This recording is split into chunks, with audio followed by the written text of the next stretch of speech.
Salut les bagnolards et bienvenue sur la chaîne. Et c'est quoi ta technique? Aujourd'hui, on fait la révision de la Mercedes classe B. Première étape, on va démonter le cache sous le moteur. Donc c'est une plaque qui a 5 vis de 8. Pour ça, on va utiliser un cliquet et une douille. Donc en enlevant le cache, on a accès. Ouais, alors, en enlevant le cache, on va avoir accès au carter d'huile. Alors sur certaines voitures, on a accès aux cartouches à huile qui sont en dessous. Mais c'est pas le cas de Mercedes. Ensuite, on va avoir le bouchon de remplissage ou de vidange d'huile, enfin de vidange, pardon. On utilise une clé de 13. Sur d'autres voitures, ça sera un carré ou Pour autre chose. adapter l'outillage. Ouais, exactement. Donc, on ouvre le bouchon de remplissage afin de laisser passer l'air et comme ça, l'huile s'écoule plus facilement.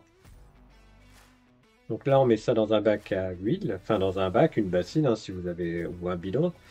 Alors là, attention sur la Mercedes classe B, on a 7 litres d'huile à vidanger. Il faut Donc, bien prévoir ou- un gros bac, voire voire, plusieurs bacs. voire plusieurs. Alors, ce qu'on peut faire, c'est prendre un bidon de 5 litres, le découper sur le dessus, et ça, on s'en sert de, de cuve, quoi, de bac de récupération, comme on peut le voir sur le deuxième. Bon, on va pas rester les bras croisés, on va nettoyer pendant que l'huile s'écoule le bouchon. Alors, sur la Mercedes, il y a une spécificité, c'est-à-dire que il n'y a pas de joint. Le bouchon sert de joint. Alors sur les autres modèles, sur les autres voitures, on met un petit joint sur le bouchon et on le remplace à chaque vidange. D'accord? On laisse bien couler l'huile, surtout. Il faut vraiment, faut plus qu'il y ait d'huile qui s'égoutte du carter, comme on peut voir sur la. Et ensuite, on resserre le bouchon. D'accord? Le remplacement du filtre à huile.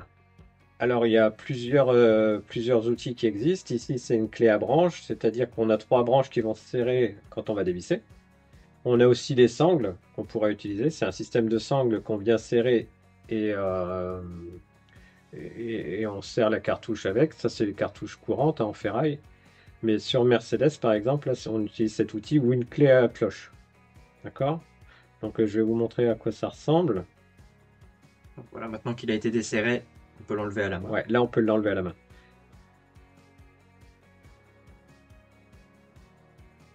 Alors, bien utiliser des gants. Donc, voilà, c'est ça l'outil à trois branches. Vous voyez, avec le cliquet, on serre et les trois branches se serrent automatiquement. Mettez des protections sur le moteur, des chiffons ou du sopalin ou ce que vous voulez. Avec des gants, parce que Ouais, c'est très gras. l'huile usagée, c'est quand même bien difficile à enlever. Euh, Mettez ça dans un petit bac, prévoyez un petit bac. Là, vous voyez, c'est un ancien bac de lingettes. Et après, la prochaine étape, ça va être d'enlever le filtre du support, de bien remettre les joints toriques aux emplacements des autres, bien sûr, On voit mais pas dans là, le sachet. ouais, et bien les huiler, mettre de l'huile, soit de l'huile neuve, soit de l'huile que vous avez récupérée de vidange, bien les graisser, enfin les huiler avant de remonter. Et ensuite, on remonte et on serre à la main. Alors, certaines voitures, je vous dis, c'est sous le dessous. Là, sur la Mercedes, ça se passe sur le dessus.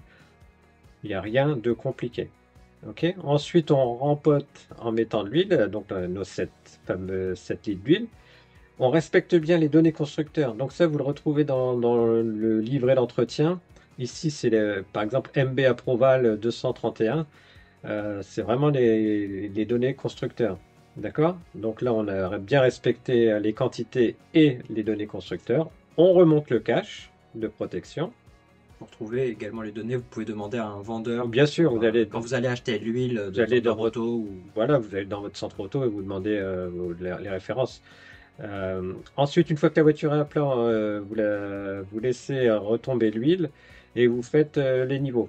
Donc, faut jamais dépasser le niveau maxi ni le niveau mini. Il faut être entre les deux. Si on peut être un peu plus vers le maxi, c'est parfait. et surtout faire le niveau avec la voiture éteinte. Exactement.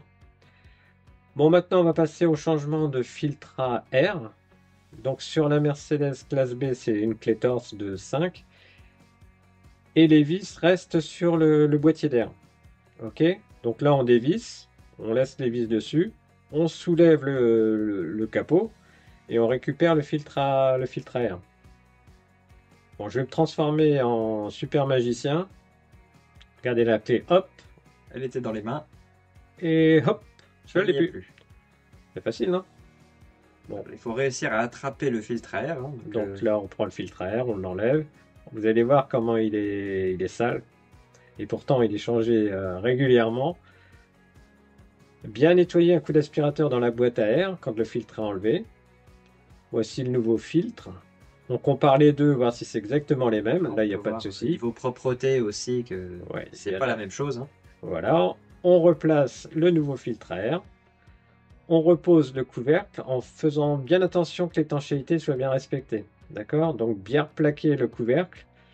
Ça pourrait faire des turbulences dans le système d'air. Ok? Et au passage, si on peut changer les gants, Peut-être, voilà, comme on disait, ça tâche. Donc prévoyez plusieurs glands. des gants, hein? Oui. Ah, on est d'accord, hein, pas des glands. Ah. Alors, on va revisser le capot. Et c'est magique, hein. Mais les gants sont bien pourris quand même, moi, je trouve. Finalement, c'est pas si compliqué que ça. Non, non, non, franchement, c'est accessible à tout le monde. On reclenche la petite broche. Maintenant, on s'attaque au filtre à huile. Filtre à gasoil, pardon. Filtre à gasoil, c'est un peu plus complexe que les autres opérations, si on devait définir. Donc là, on débranche la prise. Et sur la Mercedes classe B, vous avez deux vis torse de 5, de 11, je sais plus, attendez, de 11. De 11, oui. De 11.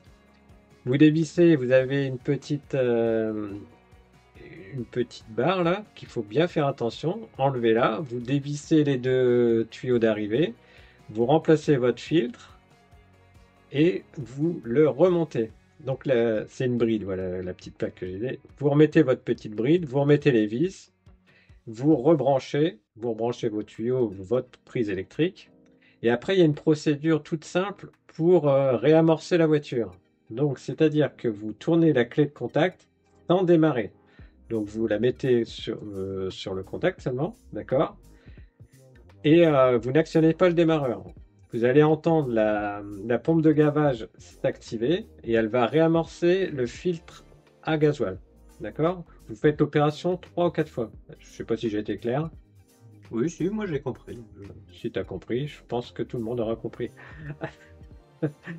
Donc, voilà la procédure. Donc, on resserre bien. Et une fois que c'est bien serré, je vous dis, vous prenez la clé de contact, vous mettez le contact sans actionner le démarreur. Et ça, vous le faites 3-4 fois. Ça va remplir le filtre à gasoil. OK? Ensuite, une fois que vous avez fait ça, on va remettre alors sur la classe B, hein, la procédure sur la classe B, c'est remettre le compteur journalier de maintenance à 0. Donc la procédure, c'est on utilise le téléphone, d'accord, et sur le côté gauche, l'autre branche Donc, le bouton téléphone. le bouton téléphone, et sur l'autre côté de la branche du volant, on a le mot OK, d'accord? On a des flèches haut et bas pour sélectionner le mode qu'on veut. Donc la première action, c'est OK et téléphone, et vous allez arriver à assist maintenance, quelque chose comme ça. Et ensuite, vous choisissez la révision que vous avez fait. Vous avez B1, B2, B3. Donc, vous choisissez la maintenance. Ici, c'est B3 parce qu'on a changé les filtres, etc. Vous regardez dans votre livret à quoi ça correspond. Et ensuite, vous remettez à 0 votre compteur.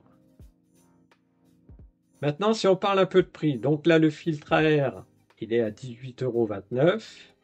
Le filtre à gasoil, le filtre à huile, pardon, il est à 9,85 €. Et le filtre à gazole à 72,60 €. Après, ici, c'est cette marque-là. Vous pouvez prendre d'autres marques, hein, bien sûr. Peut-être même moins cher. Oui, bien sûr. Et ici, l'huile, on en a pour 85 € les 7 litres. Au total, on en a pour 187,60 €. Si vous aviez été dans un centre, par exemple, on a regardé, en moyenne, c'est 320 €. Donc, on a un gain de 133,05 €, ce qui est quand même pas négligeable. Et de le faire soi-même, enfin, c'est Sans que ce soit réellement complexe. Non, c'est pas complexe. Bah, j'espère que cette vidéo vous aura plu. Si vous avez des questions, n'hésitez pas à les mettre en commentaire. Et puis, n'hésitez pas à vous abonner et nous mettre un like. Salut les bagnolards! Allez, salut les bagnolards!